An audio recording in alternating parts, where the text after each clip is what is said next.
me présenter, Philippe Carle, je suis le président de la société Isovation.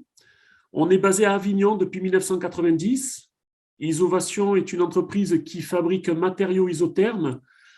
Avec ce matériau isotherme, on fabrique des emballages isothermes pour le transport de produits thermosensibles. Les produits thermosensibles, vous en côtoyez au quotidien, tout type de produits frais, voire surgelés, voire des produits comme le chocolat, c'est-à-dire des produits qui vont changer en fonction de la température à laquelle ils vont être exposés. Et là, on va toucher les produits de la santé, comme vaccins, insuline, biotech, produits d'oncologie.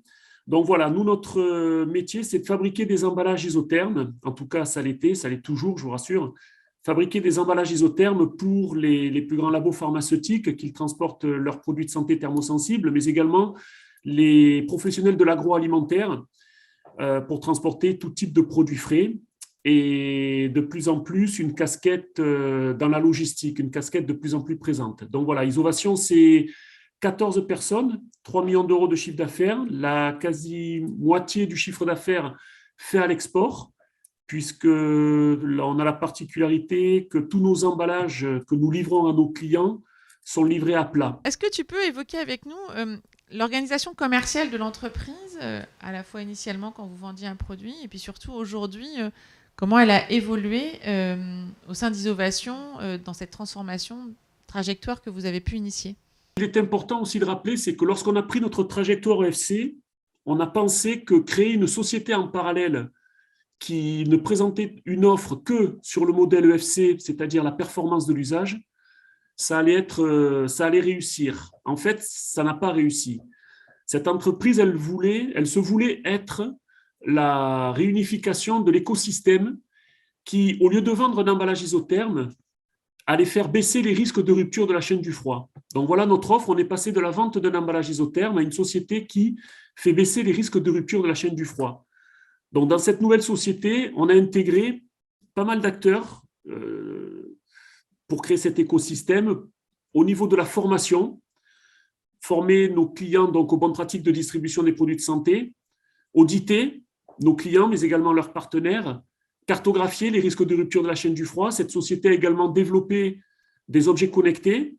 On a fabriqué un enregistreur de température, géolocalisation, enregistrement de l'hygrométrie, accéléromètre, pression, pour donner à nos clients en temps réel la géolocalisation de leur colis, de leurs produits et à quelle température est-ce qu'il était. On a également qualifié les transporteurs, organisé le transport afin de maîtriser le plan de transport pour pouvoir mettre en face la réponse en emballage, entre guillemets, qui convenait le mieux. Et une permanence qui, si toutefois il venait, malgré toute cette sécurisation qu'on a portée autour du colis pendant son acheminement, même s'il venait à y avoir un problème, pouvoir répondre et prendre des décisions avec le pharmacien responsable, le transporteur et nous, puisqu'on a également développé des logiciels qui nous permettaient d'anticiper ce qui allait arriver au vu des difficultés pendant l'acheminement du produit qu'on allait rencontrer. En fait, ça n'a pas marché. Ça n'a pas marché parce que l'écosystème, il fallait rémunérer les gens qui amenaient une prestation. Les gens ne faisaient pas nécessairement partie de la société et on ne pouvait pas présenter à notre client un détail, une addition de l'ensemble des prestations que tous les acteurs de l'écosystème avaient pu amener pour faire baisser les risques de rupture de la chaîne du froid. Et voilà, il s'est avéré qu'en fait, la ressource de tout ce que nous proposions, elle était à Isovation et il se fallait que ce soit pas, non pas une société en parallèle sur un modèle EFC qui prône et qui vende cette prestation-là, cette offre, mais que ce soit Isovation. Donc, on a tout ramené à Isovation, on a tout internalisé, on a rentré de nouvelles compétences. Aujourd'hui, nous formons nos clients, comme je l'ai expliqué tout à l'heure, on forme, on audite, on cartographie les risques de rupture de la chaîne du froid. On a bien évidemment gardé l'IoT, l'enregistreur de température géolocalisation. Toute la difficulté, elle est maintenant au niveau de nos commerciaux, et on est là ce soir pour en parler, de vendre cette offre intégrée et pas une offre associée, et pas facturer aux clients une prestation de formation et qu'une prestation d'audit ou qu'une location de l'IoT. C'est arrivé à proposer vraiment la globalité de cette offre pour faire baisser les risques de rupture de la chaîne du froid. Le problème, c'est que le commercial, depuis pas mal d'années, il a un fixe et il a une commission. Et que cette commission, elle est proportionnelle aux chiffres et à la marge et aux objectifs qu'on lui donne en début d'année. Et qu'on doit lui demander pour vendre l'offre EFC de passer davantage de temps avec le client, puisqu'on ne pourra la proposer que dans un cadre de confiance totale avec ce client. Et ça prend du temps. Et tout ce temps qu'il passe, c'est du temps qu'il ne passe pas à la prospection, à développer son chiffre d'affaires. Ça veut dire que lui, il le voit d'un mauvais œil, que ses commissions, elles s'amenuisent. Et il préfère vendre de l'emballage isotherme et développer son chiffre d'affaires de cette façon. Donc, c'est à nous de revoir tout cela.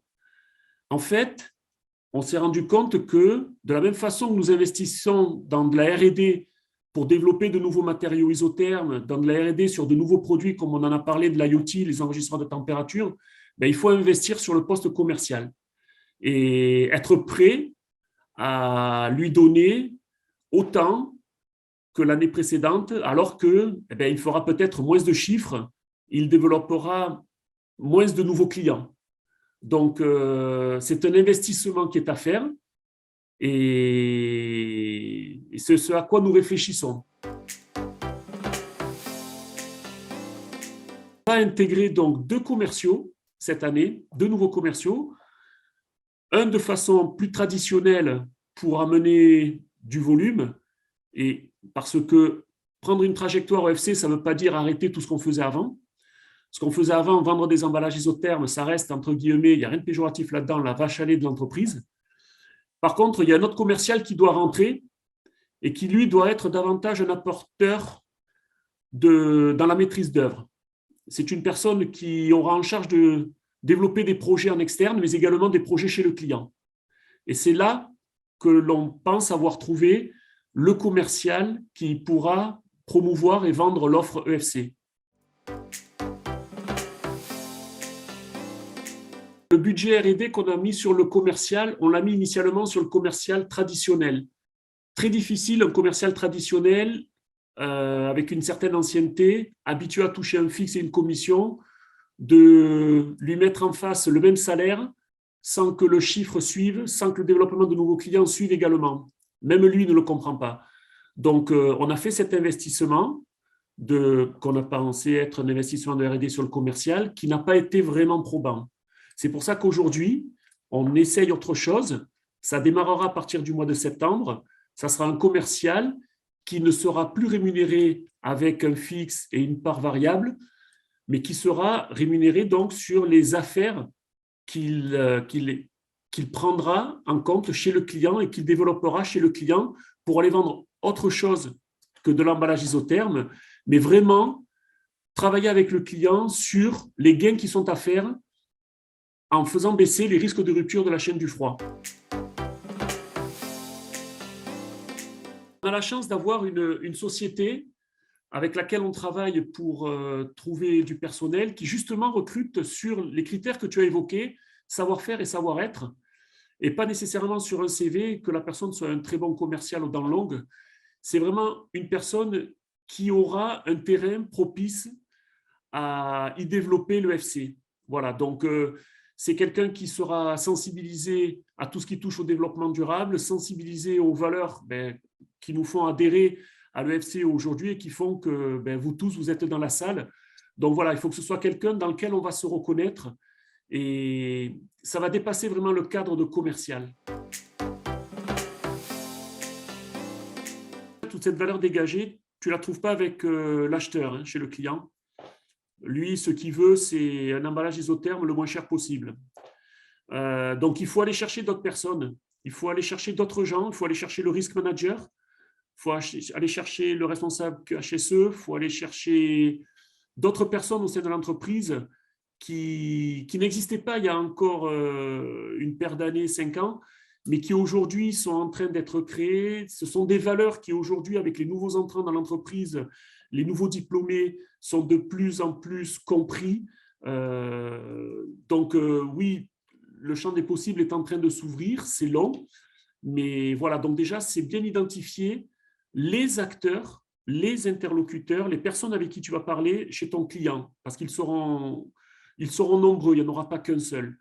Les mettre autour de la table, et c'est avec eux et avec les échanges que tu vas pouvoir avoir avec eux que tu verras les externalités positives que tu pourras amener, et c'est avec eux que tu pourras les chiffrer, mais tu ne pourras les chiffrer que sur une vraie relation de confiance. C'est pour ça que je te disais que le commercial, il va passer beaucoup de temps chez le client pour gagner sa confiance, pour arriver à lui faire comprendre tout cela. Il y a un lien particulier, déjà, c'est lui qui permet donc cette transmission de compréhension de pourquoi le collaborateur dans l'usine, il fait telle et telle chose. C'est le commercial qui vient parler à l'ensemble des collaborateurs de l'attente du client, de la façon dont il manipule ce que le collaborateur fabrique, comment est-ce qu'il le considère, comment est-ce qu'il le voit. Et de la même façon, le collaborateur, parce qu'il fait ça depuis des années, il est capable de lui dire, oui, mais ça, on peut l'améliorer. Si le client il fait comme ça, nous, on peut lui apporter des améliorations sur tel et tel point. Donc, il y a un échange qui doit s'instaurer. C'est vrai que nous, le commercial, les commerciaux, ils viennent à l'usine une fois par semaine, tous les lundis. Ils sont dans l'usine et ils débriefent à l'usine avec l'ensemble des responsables de poste les retours qu'ils peuvent avoir de la part de leurs clients, voir avec le bureau d'études ou le bureau de méthode la façon dont on peut améliorer l'efficacité tout en faisant baisser le prix. Faire baisser le prix, il n'y a pas de miracle, c'est mettre moins de matières premières. Mettre moins de matières premières, il n'y a pas de miracle non plus, c'est faire une solution encore plus sur mesure. Faire une solution encore plus sur mesure, c'est le commercial qui est chez le client et qui participe à l'élaboration du cahier des charges. C'est non plus maintenant un cahier des charges que l'on reçoit, une mission que l'on mène avec le bureau des méthodes et un produit que l'on vend au client. C'est vraiment une collaboration avec le client jusqu'à son cahier des charges pour arriver à avoir une vraie solution sur mesure. Et cette solution sur mesure, elle va prendre en considération beaucoup de paramètres que parfois même le client ne connaît pas. Le client, il a son produit qui est enlevé à 4 heures de l'après-midi, mais il ne sait pas ce qui se passe derrière.